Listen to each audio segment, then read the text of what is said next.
Bodies ఏమాత్రం minimum కనిపించలేదు.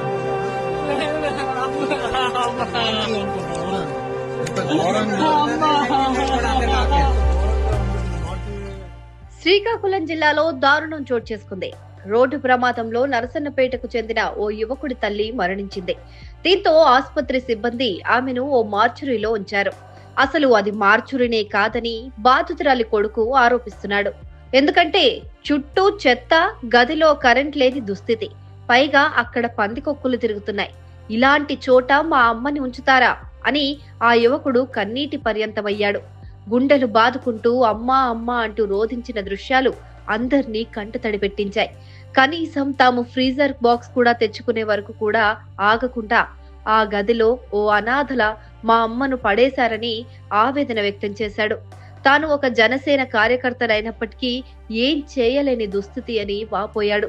కనీసం వేరే ఆసుపత్రికి తరలించినా కొంచెం గౌరవప్రదంగా ఉండేదని అంటున్నాడు. ప్రస్తుతం ఇందుకు సంబంధించిన వీడియో సోషల్ మీడియాలో వైరల్ అవుతోంది.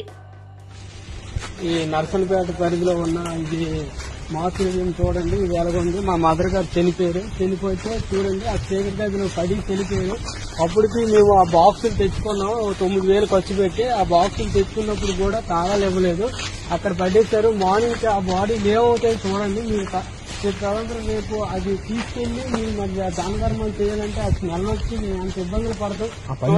పందుకొక్కులు చూడండి ఒకసారి ఇందులో పడేశానండి. మా అమ్మగారు కనీసం కరెంట్ కూడా లేదు, ఒక లైట్ సదుపాయం లేదు. చూడండి ఎలా ఉంది. ఇప్పుడు 9:30 అంత ప్రాంతం 9:30 అవుతుంది. చూడండి ఆ బాక్స్ అక్కడ ఉన్నాయి. కనీసం తాళాలు ఇచ్చి చూడండి. ఇక్కడ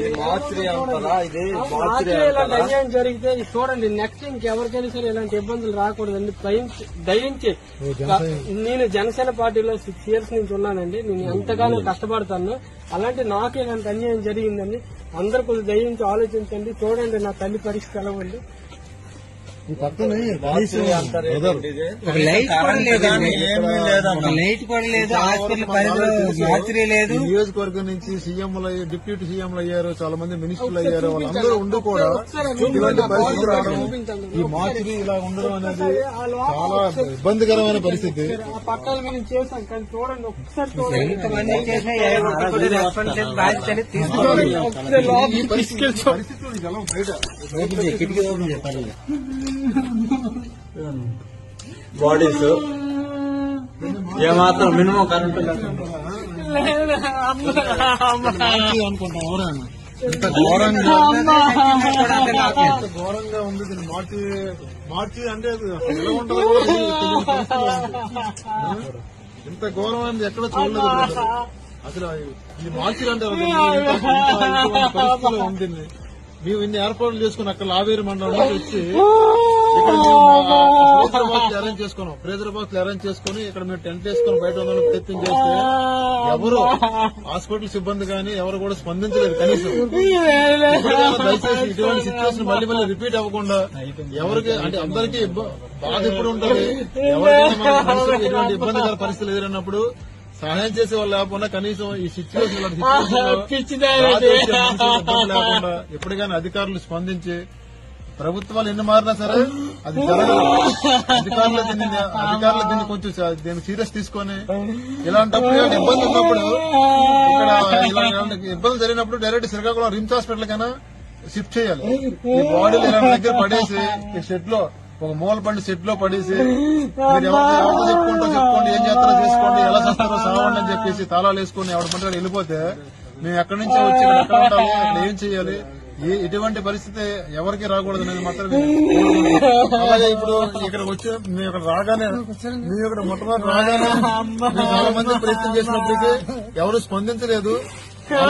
మా నియోజకవర్గ ఇన్ఛార్జ్ ఎస్ఎస్ఎన్ గారికి మాట్లాడగానే వెంటనే ఇక్కడ ఇన్ఛార్జ్ అయినటువంటి ప్రవీణ్ అన్న గారికి వెంటనే కాల్ చేసి మాట్లాడారు. ఆయన సాయంత్రం 6 గంటల నుంచి ఆయన ప్రయత్నం చేస్తూనే ఉన్నారు. ఫ్రీజర్ బాక్సుల విషయంలో గానీ, తాళాల విషయంలో గానీ, పనుల విషయంలో గానీ.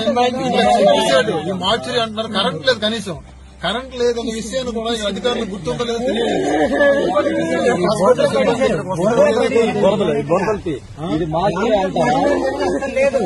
ఇది మార్చురీ అంటారు. ఇదే ఘోరమైన పరిస్థితి ఎక్కడా లేదు. ఇలాంటి సిచ్యువేషన్ లేదు సార్. ఆయన ఎంతో ప్రయత్నం చేసినప్పటికీ ప్రవీణ్ గారు కనీసం ఎవరు రెస్పాండ్ అవ్వలేదు.